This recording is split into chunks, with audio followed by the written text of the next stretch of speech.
என் அன்பு சகோதர சகோதரிகளே, ஆண்டவராகிய இயேசு கிறிஸ்துவின் நாமத்தில் என் அன்பின் வாழ்த்துக்கள். நம்ம ஆண்டுடைய பெரிதான கிருபையினால் நிறைய சமூக பணிகளிலே ஈடுபட்டு கொண்டிருக்கிறோம். இந்த விங்ஸ் ஆஃப் விக்டரி என்ற இந்த சமூக அறக்கட்டளையை நாம் ஆரம்பித்து ஆண்டுடைய பெரிதான கிருபையினால் கடந்த நாட்களில் ஜெயத்தோடு வெற்றிகரமாக செய்ய தேவன் கிருபை செய்தார். இதில் டயாலிசிஸ், நம்ம இலவசமான டயாலிசிஸ் செய்து கொண்டிருக்கிறோம். கர்த்தருடைய பிள்ளைகளே, இதில் ஆண்டுடைய கிருபையில் அண்டர் ப்ரிவிலேஜ் பிள்ளைங்களுக்கு நம்ம இலவசமாக நம்ம ஐஏஎஸ் அகாடமி நடத்திக்கிட்டு இருக்கிறோம். தேவனுடைய பிள்ளைகளே, நீங்கள் ஒரு பெரிய இந்த காரியங்களுக்காக ஜெபித்து கொள்ளுங்கள். வாழ்வாதாரம் குன்றிய சகோதரிகளுக்காக இலவசமான ஜூட் தைக்கிற, பேக் தைக்கிற ஒரு தொழிலையும் நாம் செய்து ஏற்பாடு பண்ணி அதையும் நாம் நடத்தி வருகிறோம். அதோடு கூட பேக்கிங் கிளாஸ் அடிக்கடி நடத்துகிறோம். இப்படி பெரிய காரியங்களை நம்ம செய்து கொண்டிருக்கிறோம். இந்த பெரிய திட்டங்களுக்காக ஜெபித்து கொள்ளுங்கள். இந்த வருஷத்தில் நம்ம இலவசமான மருத்துவமனை நாம் ஆரம்பிக்க வேண்டும். ஜெபம் பண்ணிக்கோங்க. இதெல்லாம் பல தேவைகள் இருந்தாலும் இன்றைக்கும் இதை பார்த்து கொண்டிருக்கிற எனக்கு அருமையான சகோதர சகோதரிகளே, ஒவ்வொரு மாதமும் உங்கள் சார்பிலே ஒரு 500 ரூபாயோ ஒரு 1000 ரூபாயோ நீங்கள் இந்த கீழே காண்கிற இந்த அக்கௌண்ட் நம்பருக்கு நீங்கள் அனுப்ப உங்கள் அன்போடு நான் கேட்டுக்கொள்கிறேன். இது முழுக்க இது சமூக பார்வையோடு ஆரம்பிக்கப்பட்ட இந்த விங்ஸ் ஆஃப் விக்டரி என்ற இந்த சேரிட்டபிள் ட்ரஸ்ட்டுக்காக நாம் செலவு செய்வோம். ஏன்னா நிறைய திட்டங்களை கர்த்தர் நமக்கு தந்திருக்கிறார். நீங்கள் உங்கள் சார்பில் ஒருவருக்கு டயாலிசிஸ் ஒரு நாளைக்கு நீங்கள் செலவு செய்வதற்கு நீங்கள் தாங்கலாம். அல்லது ஒரு குடும்பம் ஆசீர்வதிக்கப்படுவதற்கு நீங்கள் உங்கள் சார்பில், உங்கள் குடும்பத்தின் சார்பில் விதைக்கலாம். நிச்சயமாய் வேதம் சொல்லுகிறது, சிறுமைப்பட்டவர்கள் மேல் சிந்தை உள்ளவர்கள் பாக்கியவான்கள். நாம் அதை வேகமாய் செய்வோம். இன்னும் இந்த வருஷத்தில் நிறைய பேரை நம்ம ரீச் அவுட் பண்ண போகிறோம். நிறைய பேர் கர்த்தருடைய அன்பை புரிந்து கொள்வார்கள். எனவே உங்களை உற்சாகப்படுத்துகிறேன். ஒவ்வொருவரும் ஒரு 500 அல்லது 1000 ரூபாயை ஒரு மாதம் என்னால் முடிந்தது என்று நீங்கள் விதைத்து நீங்கள் ஆண்டோடைய ஆசீர்வாதத்தை பெற்றுக்கொள்ள அன்போடு கூட நான் கேட்டுக்கொள்கிறேன். அதற்கு தனி அக்கௌண்ட் இருக்கிறது. 80G, அதாவது இன்கம் டேக்ஸ் எக்ஸம்ஷன் உண்டு. அதையும் நீங்கள் பெற்றுக்கொள்ளலாம். நீங்கள் இந்த வீடியோவை பார்த்துட்டு உங்களுக்கு தெரிந்தவர்களுக்கும் இதை அனுப்பி வைக்க நான் அன்போடு கூட நான் கேட்டுக்கொள்கிறேன். கர்த்தர் உங்களை ஆசீர்வதிப்பாராக. தொடர்ந்து இந்த ஊழியங்களுக்காக ஜெபித்து கொள்ளுங்கள். நாம் இணைந்து ஆண்டவர் நாமத்தை மகிமைப்படுத்துவோம். தேவனுடைய ராஜ்யத்தை கட்டுவோம். God bless you.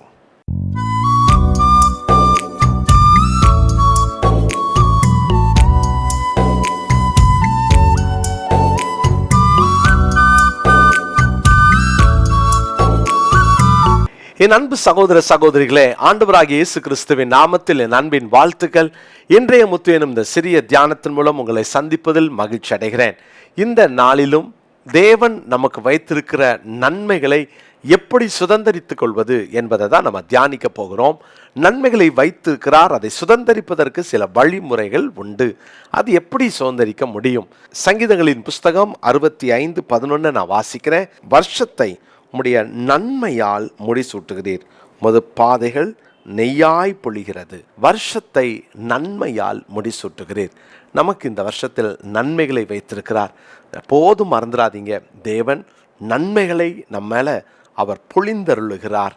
நமக்கு முன்பாக நன்மையானவைகளை வைத்திருக்கிறார், நமக்கு பின்பாக நன்மைகள் பின்தொடர்கிறது.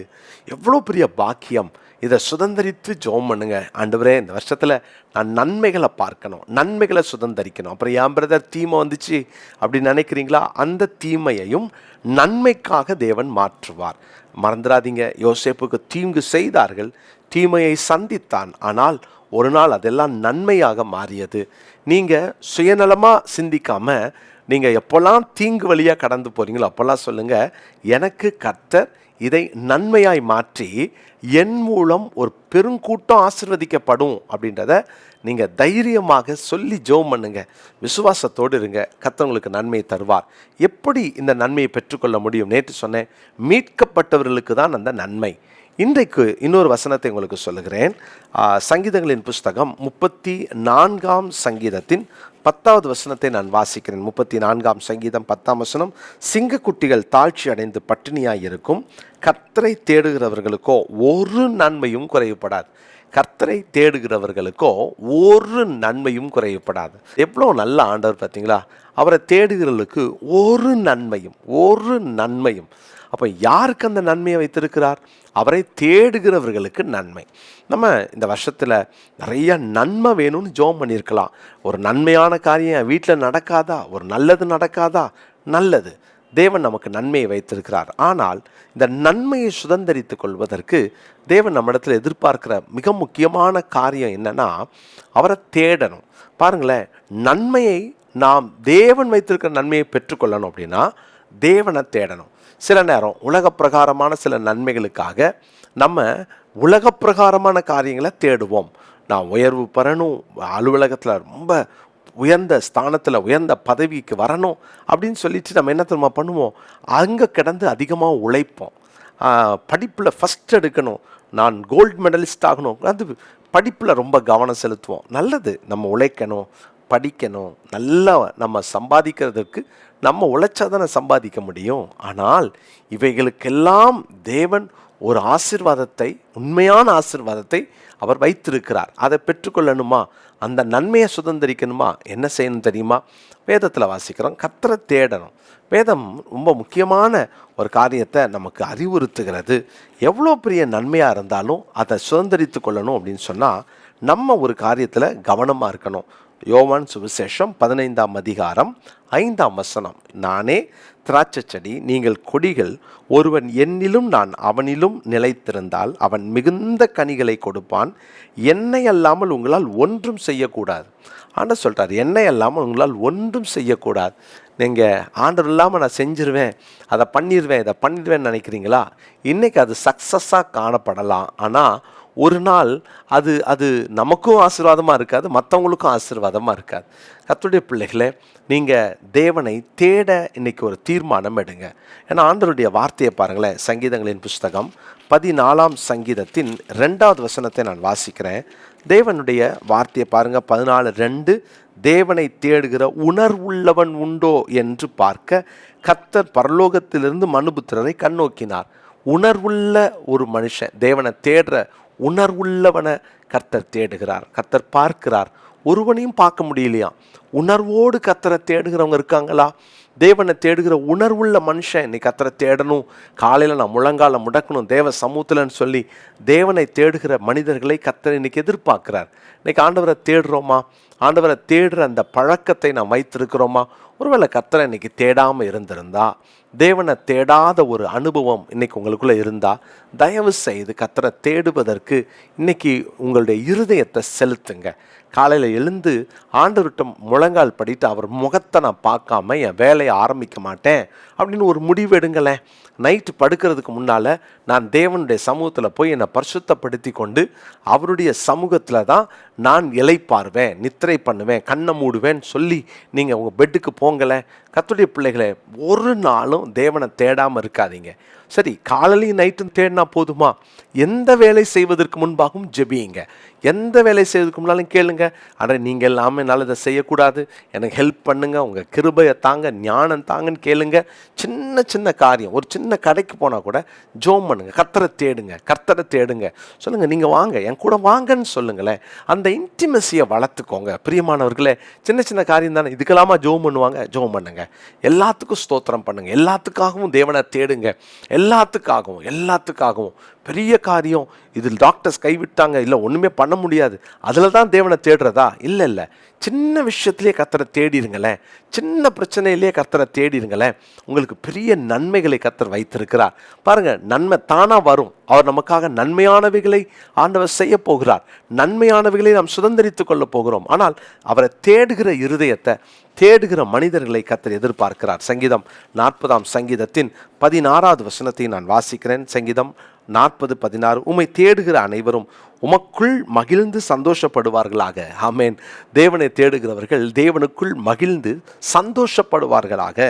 உம்முடைய ரட்சிப்பை விரும்புகிறவர்கள் கர்த்தருக்கு மகிமை உண்டாவதாக என்று எப்போதும் சொல்வார்களாக. பிரியமானவர்களே, நன்மை வேணுமா?